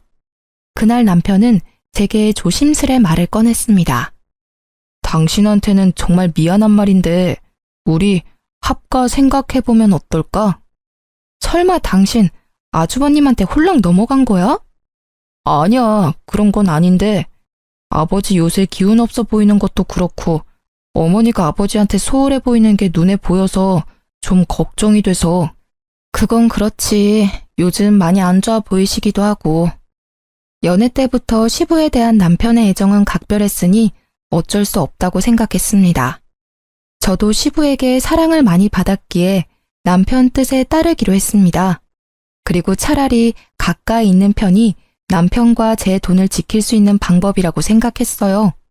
그렇게 저희는 합가를 하기로 했습니다. 시부가 계시지 않았다면 절대 응하지 않았을 거예요. 합가를 하고 나니 시모는 웃기지도 않을 시집살이를 저희에게 시키더군요. 저는 원래 밟으면 더 들고 일어서는 성질이라 그럴 때마다 저와 시모의 다툼은 더 커져갔습니다. 예, 오늘 반찬 좀 몇 가지 만들어 놔라. 어제 제가 다 만들어 놨는데요. 너희들만 입이니? 첫째 요새 혼자 살며 사업하느라 밥도 못 먹고 다닌다더라. 첫째한테 갖다 줄 거니까 정성스레 맛있게 만들어. 그 말에 화가 난 저는 가만히 있을 수 없었습니다. 어머님, 타지도 아닌 본가 근처에 살고 계신 아주버님 반찬은 어머님이 만들어주세요. 떨어져 지내면서 어머님 손맛이 얼마나 그립겠어요? 매번 맛없다며 수저 놓게 만드는 제 음식 말고 어머님 음식을 가져다 주시는 게 좋을 것 같아요. 뭐? 너 해주기 싫어서 그러지? 기가 막혀서. 싫으면 싫다고 하면 되지 무슨 핑계를 그렇게 대. 됐어. 내가 사다 주련다. 돈이나 줘. 죄송하지만 돈도 없어요, 어머님. 저한테 맡겨놓으신 거 없으시고 이번 달 드릴 용돈은 이미 월초에 드렸어요. 그러니까 사서 가시려면 어머님 돈 쓰세요. 저는 이 집 공과금까지 대신 내드리고 있잖아요. 그 정도는 알아서 해주세요. 그깟 공과금 얼마나 낸다고 생색이야? 용돈도 조금만 주면서 나를 이렇게 핍박해? 용돈 50만 원이 큰 돈이 아닌가요? 저희 버는 돈도 그렇게 많지 않은 거 아시면서 어떻게 그런 말을 하세요? 그렇다고 그 돈으로 태어난 손녀한테 장난감이나 옷 한 벌 사준 적이 있으세요? 저희한테 수고한다고 밥 한 끼 사준 적이 있어요? 계속 적다고 말씀하시면 더 줄일게요. 아이고, 며느리가 시무를 잡네 잡아. 그래, 어디까지 하나 해봐라. 나도 가만 안 있을 거야. 시모는 그 이후로 더욱 악독하게 시집살이를 시켰습니다. 일하고 온 사람 피곤한 거 알면서도 운전기사처럼 끌고 다니는가 하면 동네 사람들에게 기센 며느리 때문에 힘들다며 아주 광고를 하고 다니시더군요. 그렇지만 그런 시모의 행동은 아주버님에 비하면 정말 별거 아닌 일이었어요. 시모의 시집살이가 계속되는 동안 저희 전세금을 노린 아주버님의 공작은 끝나지 않았습니다. 당신 왜 이렇게 술에 취해서 들어왔어? 술도 못 마시는 사람이 인사불성이 돼서는? 저는 남편의 모습에 의아한 마음뿐이었습니다. 다음 날 잠에서 깬 남편에게 물었습니다. 어제는 술 왜 그렇게 많이 먹은 거야? 속상한 일이라도 있었어? 어제 형님이 찾아왔어. 불러낼 때는 돈 갚겠다는 식으로 이야기해서 나갔는데 도착하니 술을 엄청 먹이더라고. 그 뒤에 계속 내 카드로 비밀번호 뭐냐고 물어보는데 버티다가 결국 술 취해서 골아떨어졌지. 뭐? 아주버님이 또 자기한테 돈 달라고 그랬단 말이야? 이번에는 아예 도둑놈처럼 카드에서 직접 빼내려고 했나 본데? 아, 가족 중에 강도가 하나 있으니 진짜 힘드네. 전세금을 당신 통장에 안 넣어놨으면 지금쯤 다 털렸을지도 몰라. 술에 취해서 내가 비밀번호를 말했는지 안 했는지도 기억이 안 나거든. 말했어도 내 계좌에는 딸랑 10만 원 들었을 텐데. 남편이 밤중에 연락 온 게 없나 폰을 확인하더니 곧 한숨을 푹 쉬더라고요. 그 10만 원도 살뜰히 가져갔네. 정말 징글징글하다. 나도 참 못났어. 술 기운에 비밀번호 가르쳐줬나 봐. 앞으로도 돈 관리는 자기가 좀 해줘.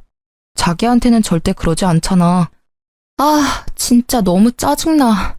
왜 매번 우리만 이렇게 손해봐야 해? 이 사람들은 가족이 아니라 도둑이야. 미안해. 당신 이렇게 마음고생 시켜서. 남편은 초췌한 모습으로 제게 사과했습니다. 남편이 사과할 일이 아닌데도 그 사람들이 잘못한 일인데도 항상 남편의 입에서는 미안하다는 말만 나왔어요.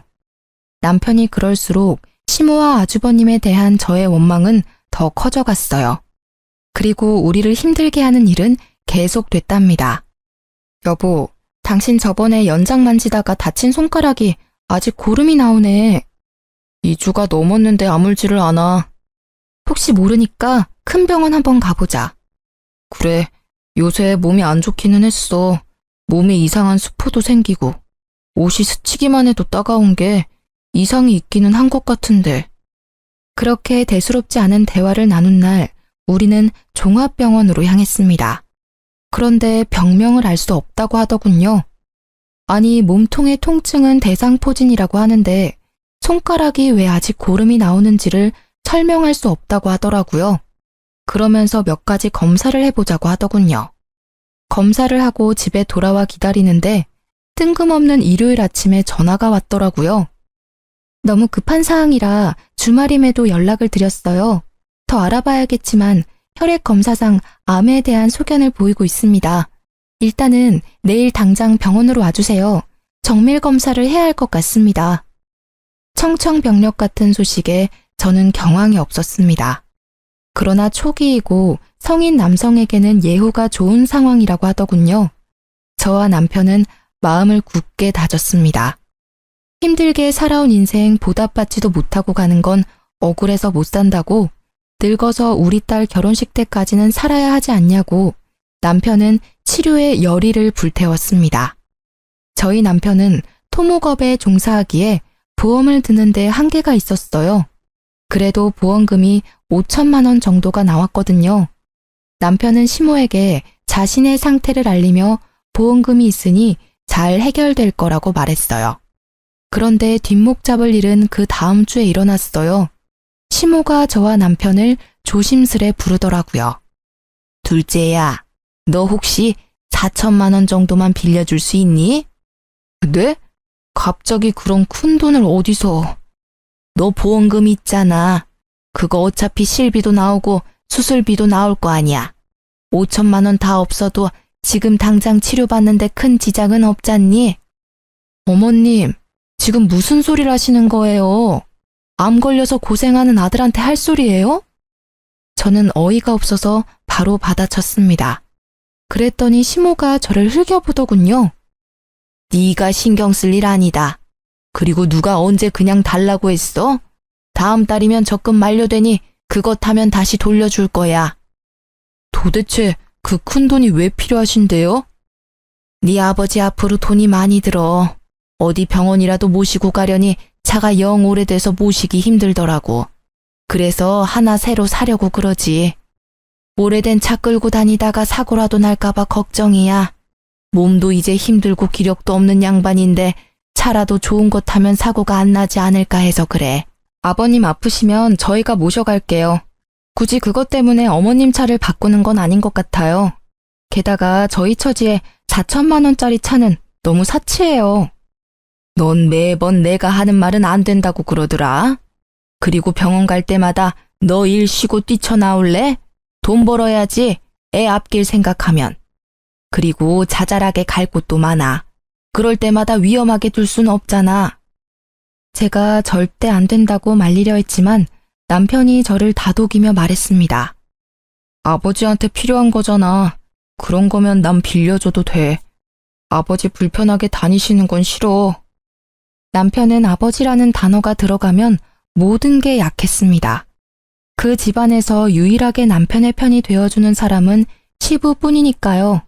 솔직히 저도 시부에게 필요하다는 걸 안 된다 말할 수 없었어요. 그렇지만 무턱대고 어머님 말을 믿는 것도 싫었어요. 방으로 돌아온 저는 남편에게 말했어요. 그러면 일단 문자로 차용증 비슷하게 보내서 확인시켜. 내가 예전에 보니까 돈 떼인 거 받으려면 무조건 돈 빌려줬으니 갚겠다라는 문자 내역 같은 거 있어야 한대. 그렇게까지 할 필요 있을까? 당신은 그렇게 당해놓고 아직도 그 사람들을 몰라? 당신을 자식으로 생각하면 아들 아파서 받은 돈을 빌려달라고 하겠어? 남편은 제 말을 듣더니 결국 제가 제안한 대로 시모에게 돈 빌려간 내역을 문자로 보내며 조만간 돌려줄 것을 문자로 확인받았습니다. 그리고 다음 날 시모가 약속한 날이 지나도 조용하길래 시모에게 먼저 말했습니다. 어머님, 저희 돈 받으러 왔어요. 돈 준비되셨어요? 그건 이번에는 못 준다. 좀 기다려야겠어. 네? 갑자기 그게 무슨 말씀이세요? 이번 달에 적금 탄다고 하지 않으셨어요? 그건 저번 달에 이미 받았어. 사실 나도 첫째한테 적금까지 빌려줬는데 애가 연락이 안 되는구나. 혹시 어머님 차 바꾸겠다고 가져간 저희 남편 보험금도 아주버님께 드린 건 아니죠? 그것도 싹 다 걔한테 줬어. 얼마나 나한테 해달라고 난리를 치는지 너희들이 알아서 줬으면 나한테까지 이런 불똥 튈 일 없었잖니. 무슨 말도 안 되는 말을 하시는 거예요? 어머님, 아세요? 그거 그냥 돈 아니에요. 우리 남편 목숨값이라고요. 피 같은 돈이라고요. 내 적금도 피 같은 돈이야. 너희 돈만 소중하니? 못 받고 있는 건 나도 마찬가지야. 너희들은 왜 나한테 와서 이 난리야? 첫째한테 가서 직접 받아와. 애먼 사람을 괴롭혀? 어머님, 잊으셨어요? 돈 빌려가신 분 어머님이세요. 저희 증거도 있어요. 그래, 내가 빌려갔다. 너희는 늙은 시모한테 돈 빌려준 게 그리 아까워? 이렇게 빚쟁이처럼 사람 들들 볶는 건 아니지 않니? 적반하장도 유분수라는 말이 딱 떠오르더라고요. 남편은 그런 시모의 말도 안 되는 행태에 그저 주저앉아 있을 뿐이었습니다. 저에게 그런 망언을 꺼내는 시모의 모습에 저는 흥분하고야 말았습니다. 어머님, 저희 보험금 받은 거 아주버님한테 말하셨어요? 그래, 걔한테 이야기했어. 너희한테 목돈이 생겼다고 들었으니 첫째한테 도움이 될까 싶어 말한 거야. 도대체 어머님은 어째서 아주버님만 싸고 도시는 거예요? 남편도 어머니 자식이에요. 게다가 매번 시대고고 귀찮은 일 아무 말 없이 다 도맡아 하는 효자라고요. 그런 자식한테 이러시는 거 부끄럽지도 않아요? 내가 왜 부끄러워야 하니? 네 남편이 내 자식이라고? 절대 아니야. 둘째, 너는 내 자식이 아니다. 네 아버지 자식이지. 어디서 굴러먹었는지 모를 년이랑 붙어먹어서 데려온 사생아. 나는 너 절대로 내 자식이라고 인정 안 해. 내 자식은 첫째뿐이야. 네? 시모의 폭탄 발언에 남편은 놀라 벙벙한 표정이었고 저는 저대로 당황해 말이 안 나오더군요. 그런 한편으로는 이 상황들이 이제야 이해가 가기 시작했습니다.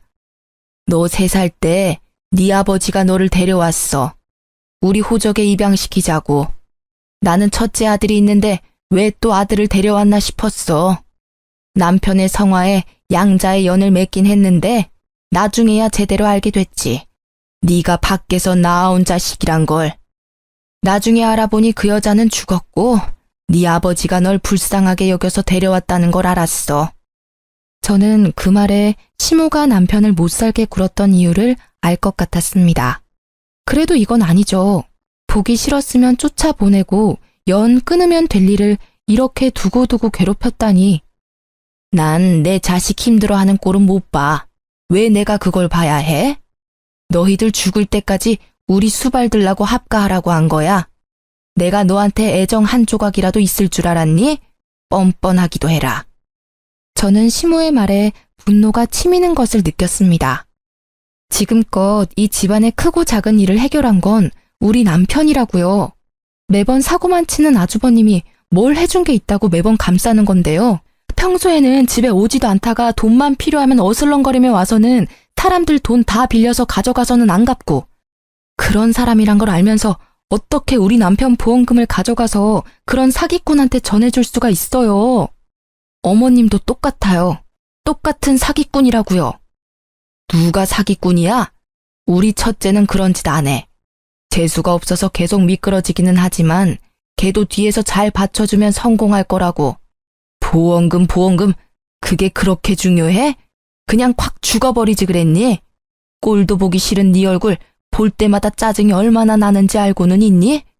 차라리 네 아버지를 닮았으면 정이라도 조금은 갔을 것을. 그 여자를 빼다 박았는지 정이라고는 안 가는 얼굴을 하고선. 그만하세요. 그런 소리 들을 만한 사람 아니에요. 어머님만 그런 줄 아세요? 저도 똑같아요. 아주버님 얼굴만 보면 치가 떨린다고요. 이번에는 어떤 사고를 쳤을까, 또 돈을 요구하면 어떡하나 하면서. 그러니 이번에도 아주버님 감싸주시면 저 진짜 용서 못해요. 아주버님은 어디 가셨어요? 그걸 낸들 아니? 나도 연락이 안 되는데. 설사 알아도 내가 너희한테 알려주겠니? 애를 이렇게 잡아먹으려고 난리들을 치는데.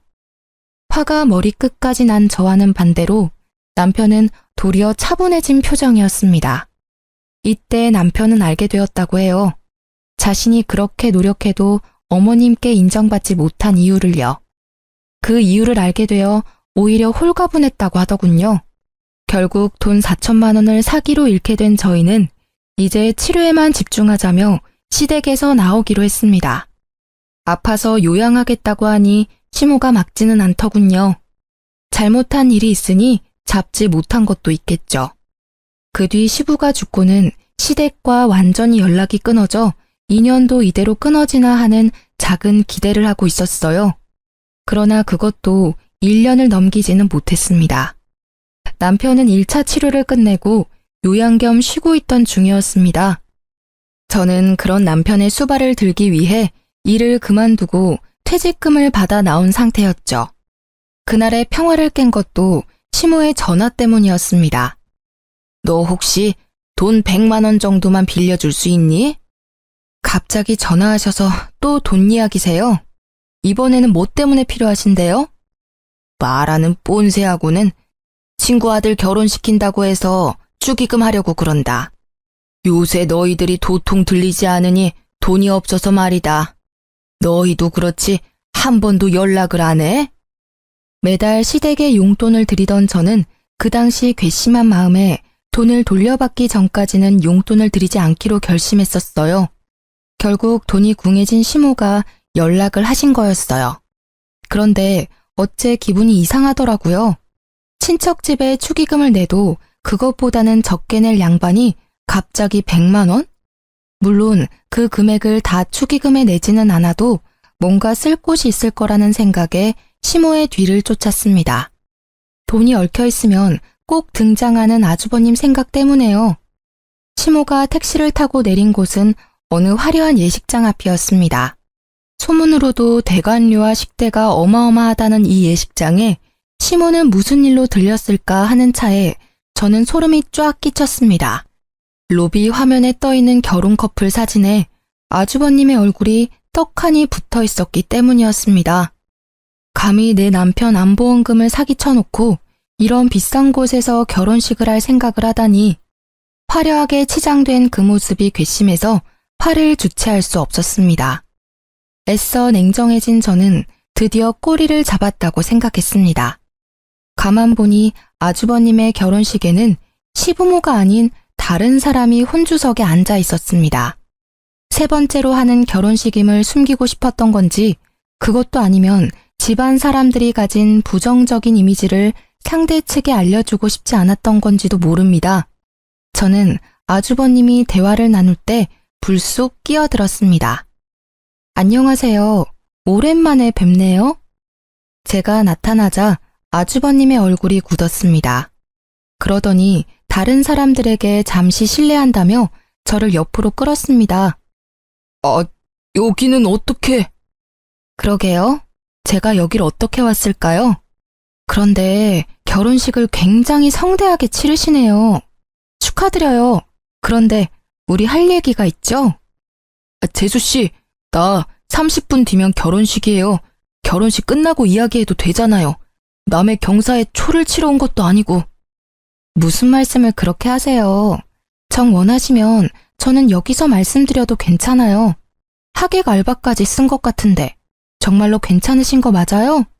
아내가 될 예비 신부님이 모든 걸 알아도? 알았어요. 잠시만요. 아주버님은 저를 데리고 호텔 객실이 있는 층으로 향했습니다. 사람이 없는 걸 확인한 아주버님이 먼저 소리치더군요. 도대체 왜 이러는 겁니까? 어떻게 성사시킨 결혼식인데 이렇게 행패를 부려요? 행패요? 동생 보험금 가지고 치르는 결혼식이면 저도 관여할 수 있죠. 어머님한테 받은 남편 보험금 어쨌어요? 내가 뭘 받았다고 그래요? 딱 잡아떼는 아주버님 모습에 저는 코웃음을 쳤습니다. 당신이 어머님 시켜서 우리 남편 보험금 강탈해 간 거 내가 모를 줄 알아요? 사람을 우습게 보는 것도 한두 번이지. 우리가 아무것도 안 하니까 쉬워 보이나 본데 남편은 몰라도 나는 아니에요. 막말로 지금 당장 이 결혼식 뒤집어 엎을 수도 있고 당신 같은 사기꾼 민낯 알려주는 건 일도 아니야. 뭐? 사기꾼? 나 니네 남편 형이야. 못하는 말이 없네. 내가 왜 사기꾼이야? 그 돈 돌려준다고 몇 번을 말했어. 그리고 어머니가 준 건 어머니 돈이라고 생각해서 받은 거였어. 그만 잡아떼세요. 어머님이 벌써 말씀하셨어요. 아주버님이 남편 보험금 필요하다고 했다면서요? 그러면서 어머님 시켜서 돈 가져가서는 안 돌려줬다던데요? 돈을 받은 건 사실이야. 인정할게. 그런데 여기 와서 이럴 건 아니잖아. 진정하고 우리 대화로 해결해보자고. 진정? 대화. 저기요 아주버님, 저요 세상 둥글게 살고 싶은 사람이에요. 누구는 화내고 싶어서네요. 예전부터 그랬잖아요. 매번 우리 남편한테 돈 빌리고 안 갚고 상습이잖아요. 제가 본 것만 수십 건이에요. 가져갔으면 갚을 생각을 해야지. 남의 돈으로 호사스럽게 살면서 사람 우습게 보는 것도 정도가 있죠. 그리고 대화로 해결될 일은 아니죠. 돈을 가져와야 될 거 아니에요. 제 목소리가 커지니 아주버님은 당황했습니다. 알았어. 그럼 이렇게 해. 오늘은 바쁘니까 내일 어떻게든 돈을 마련해서 제가 아주버님 수법에 당한 게 몇 년인데요. 지금 당장 준비하세요. 결혼식 끝날 때까지 안 주시면 저도 성심껏 이 결혼식 정성스레 망쳐드릴 테니까요. 아니, 하루도 못 기다려? 하루고 한 달이고 지금 몇 년 전에 빌려준 것도 안 갚으셨잖아요. 그리고 기다릴 필요가 어디 있어요? 이번 결혼식 친척 빼고 친구들 하객은 진짜죠? 친구들 엄청 많으신데 축의금으로 갚으시면 되겠네요. 그걸 가져갈 생각을 하다니. 그건 내가 받은 내 결혼 축하금이라고요. 다른 사람들의 성의가 있는 돈을. 그 돈은 성의가 있는 돈이라 괜찮고 동생 보험금은 성의가 없는 돈이라 안 돌려주는 거예요. 그리고 우리 남편 돈은 목숨이 달려있는데 가져가셨잖아요. 피차 일반이에요. 계속 안 주신다고 하시면 저 내려가서 다 말해버릴게요.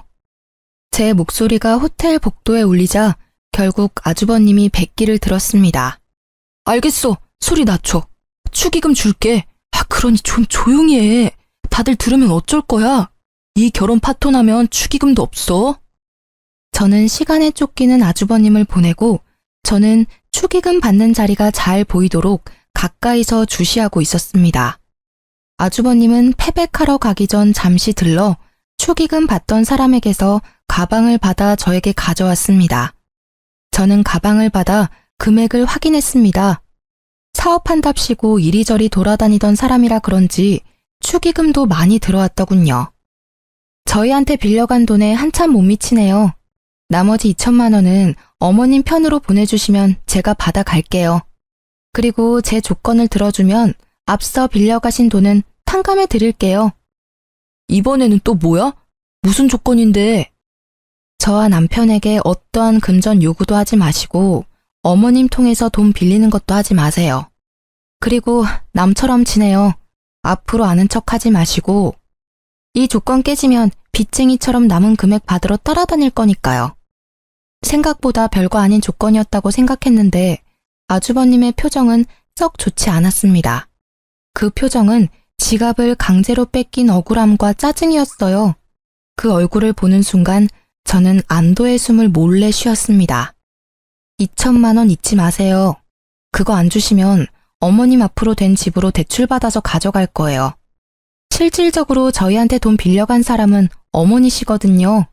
어머님한테 돌려받는 게 맞죠. 그럼 굳이 이 축의금을 가져가지 않아도 되잖아. 내가 어머니한테 드릴 테니. 그건 그거고 이건 이거죠. 어머님한테 드린 돈이 아주버님한테 간 걸 아니까 찾아왔고 현금이 있으니 제가 받아가는 거고요. 지금이 지나가면 또 돈 없다고 하실 거 분명하니까요. 아쉽다고 생각하지 마세요. 저희는 그 돈 충분히 받을 자격 있다고 생각하니까.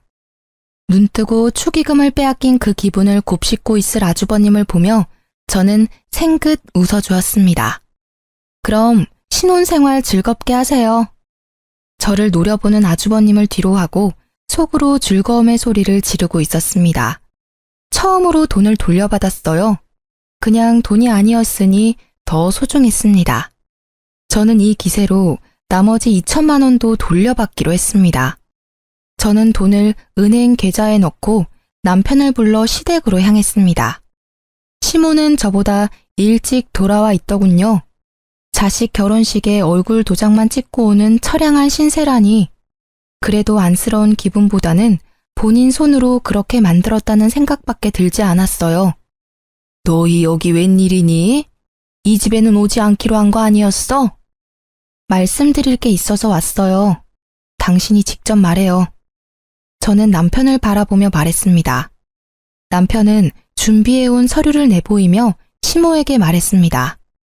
어머니, 제가 생각해봤는데 저를 파양해 주세요. 저는 더 이상 어머니의 아들이고 싶지 않습니다. 남편의 입에서 튀어나온 말에 시모의 얼굴이 악독하게 변했습니다. 뭐? 네가 뭔데 파양을 하라 마라 하는 거냐?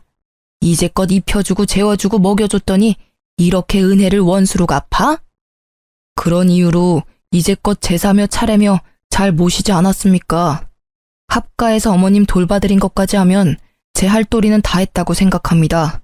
그러니 파양해 주세요. 절대 안 된다. 파양이라니. 누굴 바보로 하니? 너희가 나 모시기 싫어서 그런 말 하는 거 안다. 그래서 반년 동안 연락 안 하고 살지 않았니? 그 정도 시간이면 반성했을 거라 생각했는데 그게 아니라 딴 생각을 해? 이제 그만하세요, 어머님. 저희도 더 이상 어머님 모시고 살 여력이 안 돼요. 이도 병원 치료 중이라 일도 못하고 힘들다고요. 게다가 친자식도 아니라며 타박 주셨잖아요. 그냥 서로 편하게 파양하세요. 파양? 내가 누구 좋으라고 그런 거래. 나는 죽을 때까지 너희한테 붙어 살 거야. 내가 죽을 곳이 네 집이라는 것만 알아둬라. 너는 내 자식은 아니지만 나를 돌봐야 할 이유가 있어. 첨년의 자식을 거둬줬더니. 그래서 죽을 때까지 저희에게 수발을 받으시겠다는 생각이세요? 그래, 내 자식 고생시키기는 싫으니 너한테 붙어 있어야지 어떡하니? 그럼 안 되겠네요. 어머님이 싫으시다면 재판으로 할까요? 이제껏 어머님이 남편이 제 핏줄이 아니라고 괴롭힌 것, 과도하게 금전 요구하신 것, 그런 것들이 다 증거가 되거든요. 저희는 뭐든 파양만 하면 되니까요. 나는 절대 허락 못한다. 너희는 절대로 이 집에서 못 나가. 나한테 신세진 값은 받아야지. 막무가내로 안 된다는 시모에게 저는 그분의 가장 큰 약점을 들이밀었습니다. 제가 얼마 전에 아주버님을 배웠어요. 결혼식장에서요. 벌써 몇 번째 결혼인지는 모르겠지만 여자 쪽 집안이 엄청 좋아 보이던데. 어머님이 여기에 합의하지 않으면 저는 이 길로 아주버님 장인어른 댁으로 찾아갈 수밖에 없어요. 주소를 알아놨거든요. 마지막 말은 거짓이었지만 시모의 얼굴은 새파랗게 변했습니다. 명절에 와보지도 않고 집에 도움도 안 되는 장손이 뭐가 그리 좋아서 싸고 도는지. 안 된다. 네 형은 건드리지 마. 이제 마음 잡고 잘 사는 애야. 왜 그 애를 건드리는 거야? 어머님께서 파양해 주시면 건드릴 필요도 없고 아예 만나지도 않을 거예요. 그 서류 작성하시면 우리와는 남이니까 서로 얼굴 마주칠 필요도 없어요. 아니면 제가 그 집에 찾아가서 어머님이 아주버님 친모이고 외방 자식인 둘째 아들 피 같은 보험금 사기쳐서 가져갔다고 말할 거예요. 악에 바친 제 말에 결국 무너진 건 시모였습니다. 그 애는 건드리지 말라며 저희를 노려보며 합의서를 작성해 주더군요. 저희는 드디어 남이 되는 첫 발을 디디게 됐습니다. 그리고 저는 상쾌한 시모에게 마지막 결정타를 날렸습니다. 그리고 그 결혼식에서 아주버님이 가져가신 돈 4천 중에 2천은 돌려받았어요. 나머지 2천은 어머님께 돌려받으려고요. 잘 아시겠지만 저희는 아주버님한테 빌려드린 게 아니라 어머님한테 빌려드렸잖아요. 빠른 시일 내에 갚아주세요. 돈 없다. 나도 너희랑 똑같이 첫째한테 다 털어넣었어. 그러면 이 집이라도 팔아서 갚으시면 되겠네요. 그리고 아주버님 댁으로 들어가시면 딱 좋고요. 그걸 말이라고 하니? 왜 내 새끼가 그 고생을 해야 해? 그러니까요. 우리 남편한테 잘해주셨으면 끝까지 모시고 살았을 텐데. 이제 남이라 그럴 수도 없겠네요. 어쨌든 2천만 원은 빨리 갚아주세요. 안 갚으면 아주버님한테 갚으라고 할 테니까요. 결국 파양 합의서에 사인한 시모는 며칠 뒤 2천만 원을 보내왔습니다. 어떻게 구한 돈인지 알 수 없었으나 그 돈을 받고 얼마나 마음이 놓이는지 남편 치료에 집중할 수 있어서 다행이라는 생각만 들었어요. 그렇게 저희와 시댁 인연은 모두 끊어졌습니다. 남편은 몸 상태가 좋아지고 있었고 아이도 잘 크고 있어요. 한번 시모가 저희를 찾아온 적이 있었어요. 시모의 남동생, 그러니까 남편의 전 외삼촌이 저희에게 시모를 데려왔더라고요. 알고 보니 아주버님이 시모의 땅 문서를 가지고 가 몰래 팔았고 시모는 그것도 모르고 집에 있다가 그 집을 산 사람들에 의해 쫓겨났다고 하더군요. 그래서 너희가 네 모친을 받아주면 안 되겠니? 죄송합니다. 이제 법적으로 저와 관련 없는 분이세요. 제가 모실 이유 없습니다.